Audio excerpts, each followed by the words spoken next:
Welcome to Yacht Femme, where we talk about the women that make the yachting industry. I'm your host, Andrea Tagliaferro.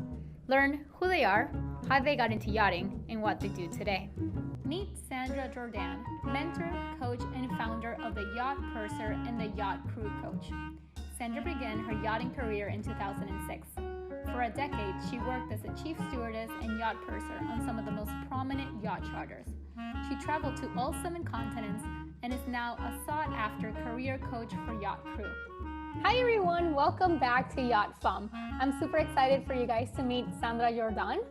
She is the founder of Yacht Purser. Hi Sandra, thank you so much for joining us today.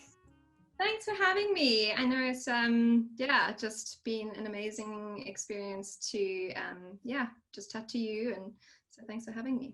So before we jump in, Sandra, can you tell us a little about who you are, what is your background in yachting, and how did you get into the industry?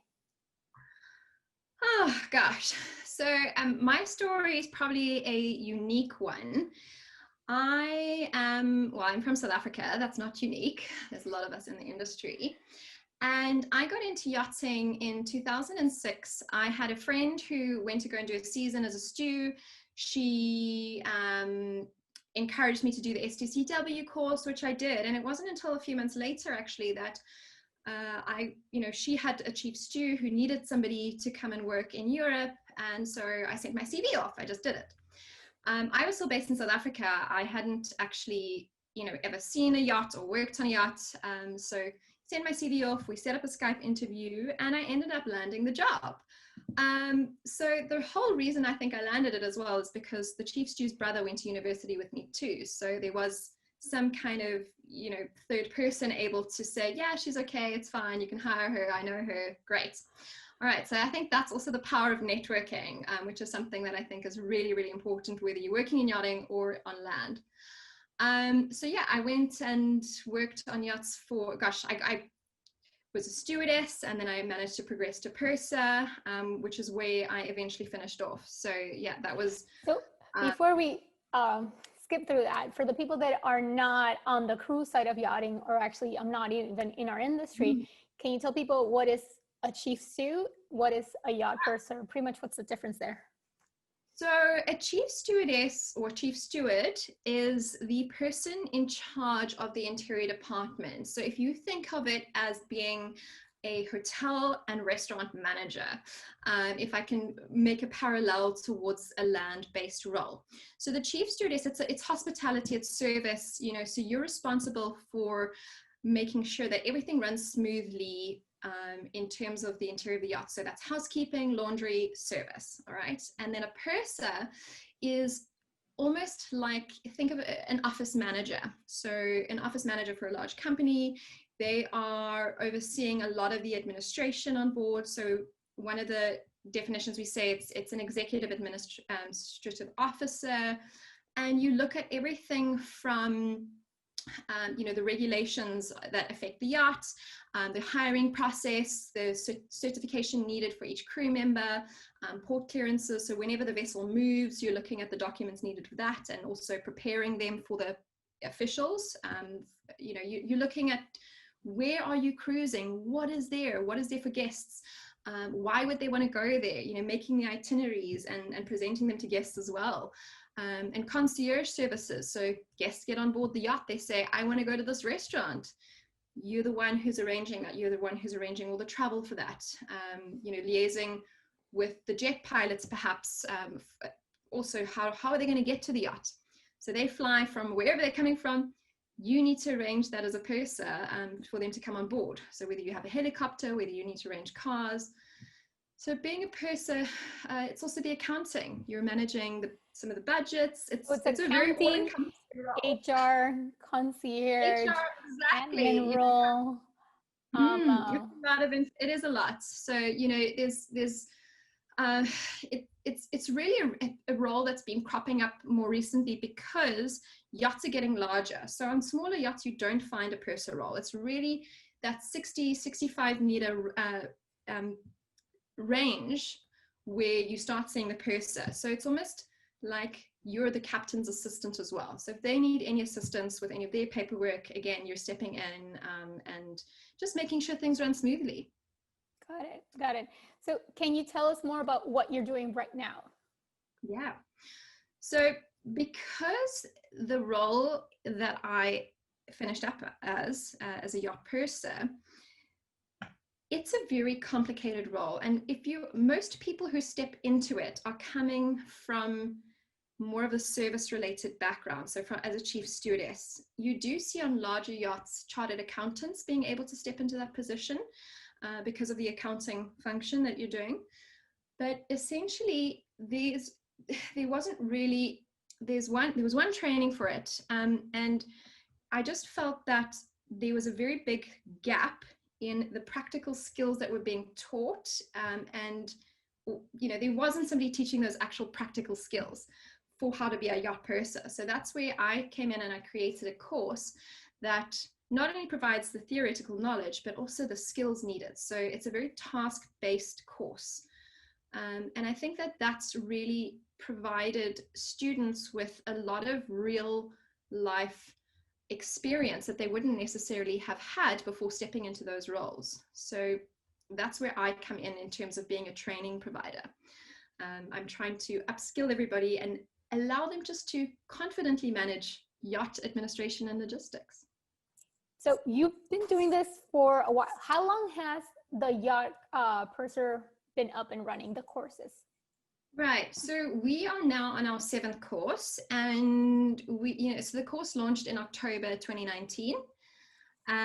So we're literally on our 7th intake, and it takes about 8 weeks to complete. So I'm really able to run about 6 of those courses a year, which I think is a good amount, and I try and limit my students to 7 maximum. So I've had between 5 and 7 students for every single course.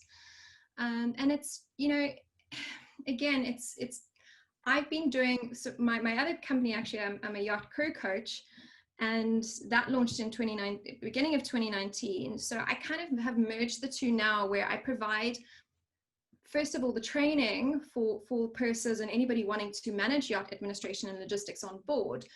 But I also provide an aspect of the career coaching for that. So, people will come to me if they want some career advice, or they want to get ahead, or they want to know what do they need to do, what do they need to focus on their CV, and just things that they might be missing. So because I worked as a purser, and because I know what captains and management companies look for in owners, I'm able to have a look at their CV and say, right, you need to focus on this. And I also ask questions.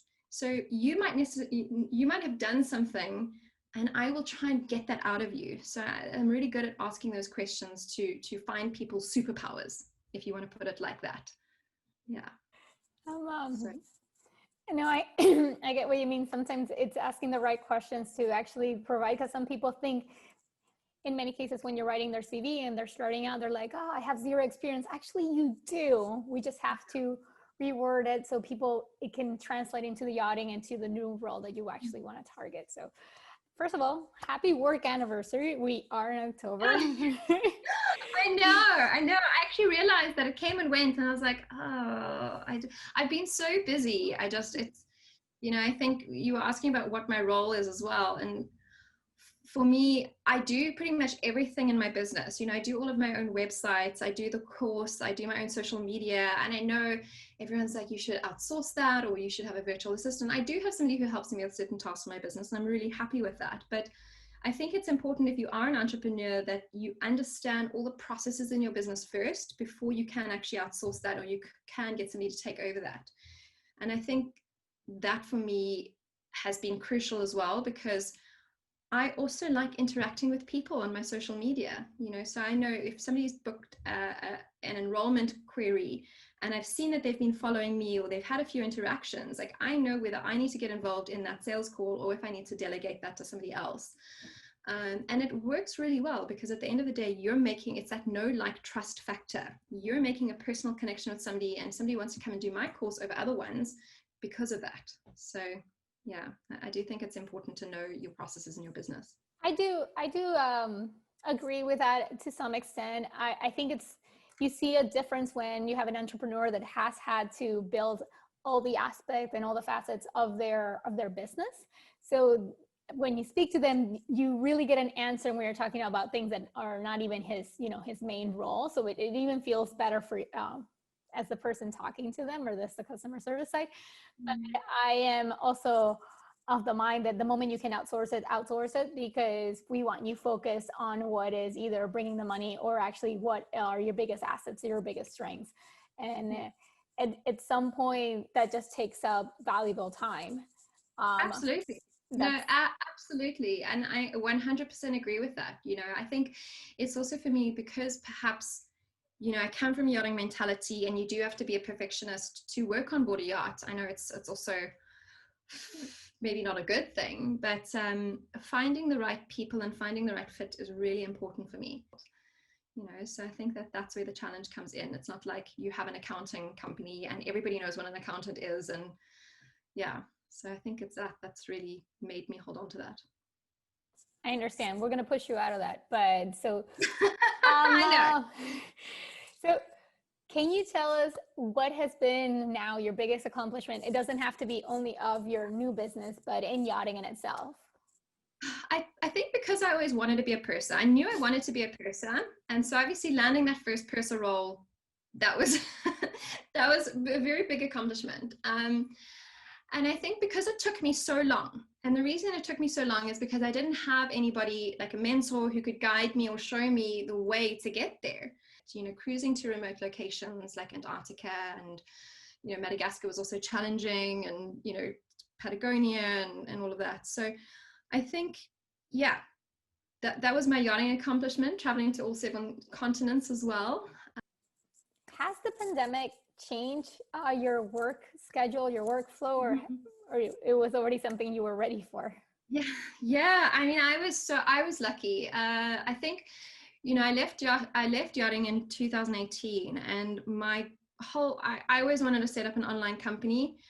Part of the reason that I started yachting in the first place was the fact that I didn't want to have a regular 9-to-5 job. And so, being online, being able to do it from anywhere was really appealing. I am a mom, so I think it's also challenging because I didn't want to have a job where I was going to work every day. I was working for somebody else. That's never been appealing to me. So before the pandemic, I was already 100% online. It was great. I think probably the challenge now is the fact that everybody is going online. So yes, maybe I have the first mover advantage, but I think it's also during lockdown. I mean, I know you and I were also in a group providing support to crew, and so we were all like, try to just help the industry. But my biggest challenge with COVID-19 is the fact that I am a single mom, and I rely on my nanny and my mom to help me out, because if I can't work, if I'm looking after my son, I can't work. And I had to hire the house next door for her and her family to come and live in, so that they could just pop over and, look after my son while I could still continue to teach the course and provide the information to students and support them as well. Well, that's definitely a big undertaking. So yeah, you brush it off like, oh yeah, well, the only thing I had to do was move someone next door, but everything else was fine. So that's really big. Like you're saying, yeah, we were first already having platforms online, but now, the competition is picking up because everybody else saw that they actually have to be online, which the yachting industry was a little bit behind in. I know you give so much advice on your platforms for yacht crew and stuff, but let's focus more on your journey. If you had something, like if you were starting yachting today, what advice would you give yourself? Don't stop learning. Find a mentor. Again, the biggest challenge that I had is that I didn't really have anybody to guide me in where I needed to be. And not only that, when you are working on yachts, you face very unique challenges that you don't face working on land. So most people will go to work, they'll do their work, and then they go home. They leave their work problems at work. And when you're working on a yacht, you're not just hiring people for their skills. So you're not just hiring somebody because they make excellent cocktails or because they can, do whatever. You're also hiring them for their personality, because at the end of the day, the team that you're putting together, they work together, they live together. And it's very important that somebody also fits in with that. Do you have any advice on how to find a good mentor for you? Well, this is the whole reason why I created the Yacht Purser. I did, besides just being, yes, I teach people, I also feel that I mentor people as well. And, not only that, I try and match people up together. So most of the students who come through are stews, chief stews. And if they, like if I have a student who might be joining a new boat in a certain role and might feel a little bit nervous about that, I try and match my students up and say, oh, hey, you're a big yacht chief stew. The students also joining in that role, do you guys want to match up, and maybe you can provide some mentoring and some coaching for them just around what to expect and some of the challenges you faced. Again, if you can find somebody to bounce ideas off and get creative solutions to challenges that you're facing off the boat, I also highly recommend that too. Thank you so much for the time. This has been super valuable. Before we go, can you tell the audience how can they stay in touch? Right, so I obviously have a website. I am on www.theyachtpurser.com. I also am on Instagram, so my handle is the Yacht Purser. Facebook, I've actually gotten a little bit off Facebook recently, but those are the two pretty much easiest ways to get hold of me. And also my email, sandra@theyachtpurser.com. Perfect, thanks. So all this information is going to be in the description, as you already know, but we're going to add a bonus. Sandra was saying, if you heard right, she gives these personality tests to the people that are starting the course, and she would do that when she would get new people on board to know how she would have to communicate with them. And it's a great way to be aware of who you are and how other people are perceiving you if you haven't actually done this self-evaluation. So a fun little test. She's going to give us a link to one of her personality exams. Yeah, exactly. And they're free online. So there's no reason for anybody not to do them. Yeah. Well, thank you, Sandra, again. I hope you guys enjoyed this. Yeah, thank you. Bye, guys. Thank you so much for listening to Yacht Femme. If you like what you heard, please like, subscribe, and comment. Your comment will help us reach a broader audience. And don't miss the next episode. Bye!